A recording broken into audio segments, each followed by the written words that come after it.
We believe that question 1 violates the basic principles of justice and fairness that are fundamental to the state of Maine. I hope that you, the viewers, will picture the following situations. I'm your landlord, and I come to you and I say, you've been a good tenant, you've paid your rent on time, you've been polite to your neighbors and quiet, but I perceive that you are a homosexual. Therefore, you are evicted. Get out. Or picture this situation. I'm your employer, and I come to you and I say, you've done a good job in your employment, your peers like you, your work product is excellent, but I perceive that you are a homosexual. Therefore, you are fired. Get out. Those actions which I've described are absolutely legal under current Maine law in every municipality in this state except one. The City of Portland, by a vote of the citizens of that municipality, decided that they wanted to pass a law which prohibited that form of discrimination. If question 1 passes, it will result in the deletion of that law from Portland's ordinance book and also prohibit every municipality in the state, if they so choose, from passing a law similar to the one they have in Portland. It is a mandate from the state for injustice against the citizens of Maine. As a homemaker, a wife, a mother, and soon to be a grandmother, I care very much about traditional family values. I care very much about the inroads into our culture of the homosexual lifestyle. Please get out and vote yes on question 1. Thank you. The issue with number 1 is that by voting no, nothing changes. A no vote changes nothing, whereas a yes vote freezes statute such that now or in the future, no one else can be included in these laws which are designed to protect people. Over the course of our history, as problems have arisen, statutes have changed to include people who, for example, handicapped people, I think as near as 5 years ago, weren't included in these anti-discrimination policies. And as a need arises for people who are suffering the injustices of discrimination, the need for adaptable and fluid laws and the control of government needs to exist which can protect these people. I was born in Maine. I've been raised in Maine. I am definitely a native Mainer. It concerns me that any political group would threaten our Maine business and our Maine people with boycotts if we didn't agree with their views. I stand here today and I'm firm on protecting Maine as it is. And also local control. Let me just talk about that for a second. We heard both Senator Faircloth and Representative Stevens talk about local control. They focused on the Portland ordinance being reversed if a yes vote is attained in the fall, in November. They've neglected to say that there was a very important vote in Lewiston that also overturned an ordinance that added special rights for sexual orientation. And Lewiston voters, by a 2-to-1 vote, overturned that and have spoke clearly that they do not want sexual orientation as a protected minority class in their community. Yet they would be mandated if quickly, I'm sure in January, to overturn their ordinance. So local control, yes, it will affect local control either way. I just wanted to comment on that, just for a factual basis, when it's stated that question 1 won't change things, I think we can agree that it will change the ordinance in Portland that was passed by a majority of the voters in Portland. They decided, the people of Portland decided to pass this anti-discrimination measure. And if this question 1 passes, that will be eliminated from the law. Also, that will be eliminated from the law is human rights measures and hate crimes measures for the state of Maine. In particular, I want to give an example that I think relates to the seriousness of this issue. Many of us in the Bangor area recall the terrible incident involving Charlie Howard a decade ago, in which some young men were taunting and harassing people that they perceived to be gay, and did so repeatedly. they were then encouraged by friends, according to accounts from the people who committed this crime themselves and by others who saw what was happening. And they were never reprimanded. And each time their behavior escalated. And finally it reached the point, as we all know, where Charlie Howard, who was homosexual, was taken and thrown off a bridge into the Kenduskeag Stream and died. Now, under laws that did not exist in 1984, there was an incident in Rockland where some men were doing almost the exact same type of thing, harassing people that they perceived to be gay. In this case, because we have an anti-hate crimes measure in the state of Maine, they were able to get an injunction, stop these young men from engaging in this activity that was so wrong against people who were perceived to be gay. Now, if that law had been in place in 1983 and 84, Charlie might not have been dead, might not be dead today. And I think that's an important fact. If question 1 passes, it will also delete that measure from Maine law. That's an important difference. It will foster hate crimes. I'm sure that's not the intent of my good friend representatives over here, but I think, in fact, we cannot deny that that would be the result. Also, I want to pose a question about this issue of discrimination. I gave some examples of people firing people from jobs because of their sexual orientation, or Sean, people I was being wondering evicted because of their before orientation. you went to the next point if we could address the hate crimes. Well, all right, but let's get to this question also, because I think it's important. What do you say to people who might be subject to that type of discrimination? I mean, what is your response to someone who is treated unfairly in that fashion? Before you go to that, Pat, I do not want something what you just said about the hate crimes, which is so typical of this debate, to go unanswered. That was definitely a terrible thing that happened to Charlie Howard. Those people were punished to the full extent of the law. Nobody is advocating for any homosexual or any other person to be beaten up or killed or anything else for their beliefs or their sexual preference. That is not what this bill is about. That is not what this referendum is about. And for anyone to think that if you vote yes on this referendum that you are promoting hate crimes, I strongly disagree. And I know that both of us sitting here would do anything in our power to make sure that any crime that was committed against any other individual, whether they were gay or not, would be that the criminal would be punished to the full extent of the law. But the now question to the is, question, but I mean, well, you just went on but without you us said addressing that we're talking about question 1. If question 1 passes, it will eliminate the anti-harassment law because it's a human rights law, and question 1 would reverse that. So that is a measure that exists now to prevent the kind of conduct that would lead to the death of 1984. This is one of the things that really, really fries me, is that the Maine, as far as I'm concerned, the people of the state of Maine are very tolerant. I live in a community where there are homosexuals in our community. They have good jobs. They are welcome into the community. There is a great deal of tolerance in my community.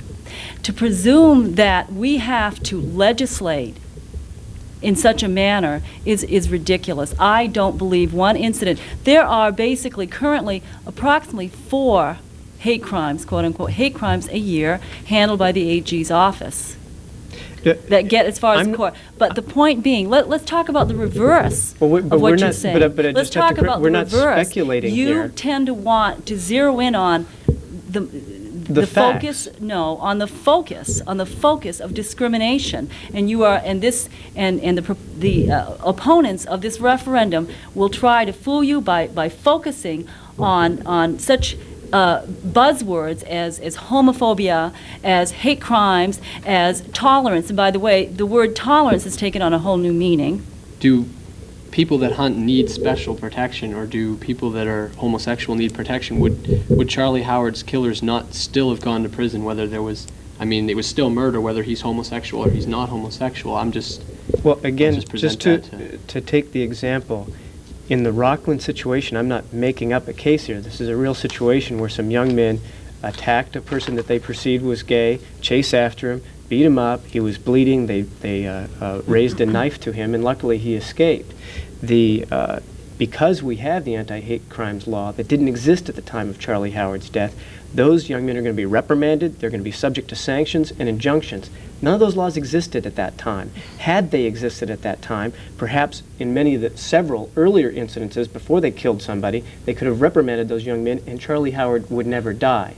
If question 1 passes, that law, the anti-bias law with the injunction provision, will be removed from the book. So it's not a speculative issue that we're talking about there. We're talking about a pragmatic thing that might prevent, and what Representative Stevens is talking about is a number of categories that would be eliminated from human rights protection or frozen Okay, from And human to rights answer that protection. question, Mark, hunters, for example, is 12 MRSA, and there's a statute that ensures Mainers' basic right to hunt with interference, and that would indeed be repealed, as well as veterans, 30A MSRA, the veteran preference, which currently exists in certain housing projects, Yeah. would be repealed. Okay, I Your would response really to like that? to respond to Sure. that. First of all, there's 2 things going on over there. One is we need to address Cassie's concerns about who would be protected and who wouldn't be protected. And we also need to go, and I'm sure that Sean knows this, I mean, Sean's a lawyer, but assault and battery has been against the law for many, many years. A hate crime did not bring assault and battery into the legal books to say that that was now considered a crime. That was a crime before hate crimes ever reared its face. You can bring Going back, injunction so actions, and there's lots of other measures so that did not exist if someone before. was chased down, whether they were gay or they weren't gay, and they were beaten up and they were threatened with a knife, whether there was hate crimes on the book or not, that would be against the law, because isn't it against the law to assault somebody and There to are batter lots- somebody? There are activities that you can have an injunction against that don't involve assault. There can be threats against people. I assume that you would agree that we wouldn't want someone saying, get out of town, using a racial epithet against a black person, Right. or I will kill you. Now, that doesn't involve an assault, but we don't want that to be Or a boycott against our businesses if legal. we don't agree with homosexual special rights. I mean, that would be the same thing. So, you know, that's a threat as well. It's an economic threat to crash our main businesses to failure. I think So- it's a realistic threat.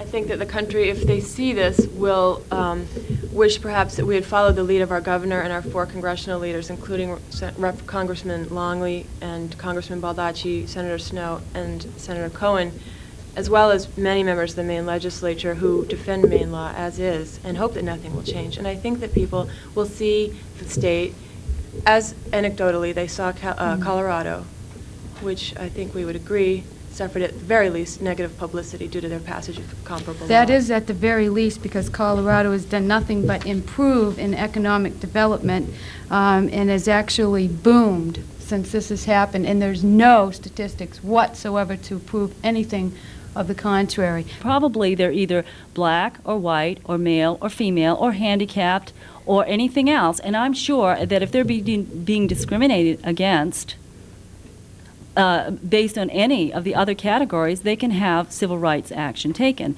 They don't need extra rights just because they choose certain sexual behavior. This is what it's all about. Let's talk about the will of the people. Let's talk about the will of the people. 65,000 signatures, 17 years gay rights legislation. We're not talking just a defensive mode here. We are talking about an aggressive agenda put forth by the homosexual lobbyists who are very powerful, very wealthy, and very politically connected. If I may interrupt, please, Who want not only a quote-unquote special rights, they also want to be included in such things that minority status would grant them, such as job preference. It does not grant Pat, job preference. No, I it think doesn't. It's a that's wide not open door. accurate. If this referendum fails, we will have gay rights legislation introduced into the legislature. It's currently waiting in the wings. Dale McCormick has one waiting in the wings. If this fails, it will automatically be assumed that the state of Maine wants special rights for gays. Right, It'll but be Pat, enacted. so you just admitted that it's been that way for 17 years. Maine knows how to take care of itself. The Maine legislature can take care of itself. And the sort of, you know better than to say that all gay people are rich or that they all have job quotas, or that there's affirmative action that would be required. I mean, there's an article here from the Wall Street Journal that claims that the gay elite is a myth. I mean, you know better than that. Wall Street Journal? The I'm New York- talking facts. You're talking a little blurb out of the Wall Street Journal. No, but Statistically, they are very wealthy. I mean, look at the money they've poured in the state of Maine. Pat, Politically please don't interrupt disconnected. me. This isn't. I thought this was going to be a crossfire. This isn't rhetoric or opinion. This is a University of Maryland study. One study. That's right. It doesn't By make who? it fact. Well, By who? by the University of Maryland, I would presume. But Pat, With what in preference? In a lot of these Why are studies. you hostile to it if you haven't let her say Oh, what it is? I'm not. Oh, I'm not. I'm enjoying this. Let's hear what the study involves, and then we'll give you a thank you chance to kindly. answer. It's just this language that's getting us off the question. I mean, we're really off number one right now, and this isn't about homosexual or gay people being rich or being afforded job opportunities or being somehow privileged, more privileged than we are. This study that I'm relating to here claims that the gay elite is a myth. And this Wall Street Journal, I mean, you can claim it a little blurb, or maybe you choose not to read it, but it's a fairly well-regarded newspaper here on the East Coast, you may know. It says that the University of Maryland study to be released today found gay workers earn less than others in the same jobs. So this isn't just about gays or whether they deserve special rights, because it's not special rights, it's equal rights, and if you vote no, nothing changes. We are talking about truth here. That's what we're talking about. And it really concerns me, again, as a Maine native, when I hear radio ads, and I know that this small state with only 1.2 million people, and there's any political action group pouring in $1 million into the state to push a specific agenda.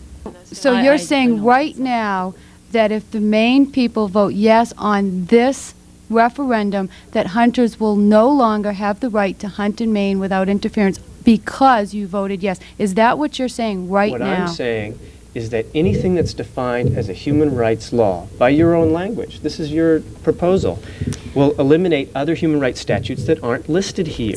Do you Citizen. think it's right, Uh-huh. morally right, for someone to say, you've been a good tenant, you paid your rent on time, and you're polite to your neighbors, but I perceive that you are gay, therefore you're evicted? That's a false okay. notion of discrimination, which is what this is all about. Do keep you on- think that's okay? Do you think it's right for a straight person that's not gay, for a landlord to come up and say, you've been a good tenant, you've paid your rent on time, I have no problem with you, but I just don't like you. Get out. I think that's the question that's one of the questions on my list that is quite relevant to the discussion. The way I worded it, if question number one is rejected by the voters. I want to make sure I understand. Do you think that that's okay? Do you think it's okay? I take it you do. Do mean, I you think do what's it's okay, Sean? For a landlord who owns an apartment building Mhm. to say, you're gay, that's How the only many reason I'm times evicting has you, this happened? get out. Are you asking me this personally, Sean? Do you because think that what that's I, okay? I don't think it's, yes, I think it's okay for a landlord to choose who they rent to and who they don't. I don't think sexual preference or anything else should be How about, part of this discussion. Wait a minute. What's your whole purpose here, Sean, and I've debated long enough to know this, is that you're trying to put a message out to the Maine people that this is happening. People, this is not happening. If this Wrong was about happening, that. Let it me- would be in the AG's office, and it's not. It is. Okay. There are groups, support groups for homosexuals who choose to come out of the homosexual lifestyle. There's Homosexuals Anonymous, there's Exodus International and Transformation Ministries and other groups. I wanted to make sure I understood something because we keep hearing about special rights as if being protected from discrimination in the Human Rights Act is some kind of sinister special right. There are lots of people, categories of citizens that receive that protection now. Is that bad? Is it bad to have a category of protection for people on the basis of sex, for women on the basis of sex? Let's go back to Well, the- let me just make the Well, case you asked here. a question, I Well, need to answer and I want it. to make sure It's a you understand the rhetorical question. No, Okay. please, if, under current law, if a woman is discriminated against because of her gender, she has recourse to fight that discrimination. The same on the basis of race and religion and a couple of other categories. I don't think that's a special right. I think that's a good thing that we've added to the laws of the state to protect people from injustice. So, do you think that those categories are a special right? Because if you don't, then it's not providing a special right to anyone else if the city of Portland elects to protect people from discrimination based on their sexual orientation. Let me ask you a question. Yeah. Is a woman Well, born let's answer that that way? one. I would like to answer that. Okay. I'll answer that. First of all, so we're talking about special rights, quote unquote, or No, minority status for women, is what you just asked. Is that bad if I was No, discriminated against? I don't think it is special rights. That's my whole point. Okay, affirmative action, hiring quotas, etc. No, there's no affirmative action or Excuse hiring me, quotas in the Sean, human wait a rights second and laws. let me answer your question. No, You because asking you're me as talking a about- woman if I think it's bad, N- if I think it's bad, should I have the right, if I go in and I feel that I'm not hired because I'm a woman, should I be able to take that? All right, that's good. Right? I'm just saying affirmative okay? action is All right, unrelated that is to this part of statute. affirmative action. We all know that. No, No, affirmative you action is a misunderstand totally it, different Lisa. piece of legislation. It has nothing to do Listen, with Sean, this. let me ask you. I will answer your question. Do you think, Sean, that if you and I go in and we apply for a job, you're asking if we think it's all bad because of if somebody goes in, age, sex, race, and they don't get the job, shouldn't they be able to explore the option that they may not have received the job because they were a woman or because they were black or because they were older, because they were young? Yeah, some of that has gone to the extreme. I think that you and I could go and we could apply for a job, and I think on my merits, perhaps, I could get the job over you. I don't want to get a job because I'm a woman. I want to get a job because of my merits and my abilities. And it offends me sometimes, yes it does, to have anybody think that I as a woman need to have that special protection and that I can't go on my own and on my merits and on my qualifications get a job. So I think if you're a white male and you go and you don't get a job because you're a white male up against a woman or up against an older person or a black person, shouldn't they get the same protection? So just to answer the question, are you saying that you don't think the current human rights laws protections are a good idea? I think that the current human rights laws protections are, in fact, to the extreme in many cases.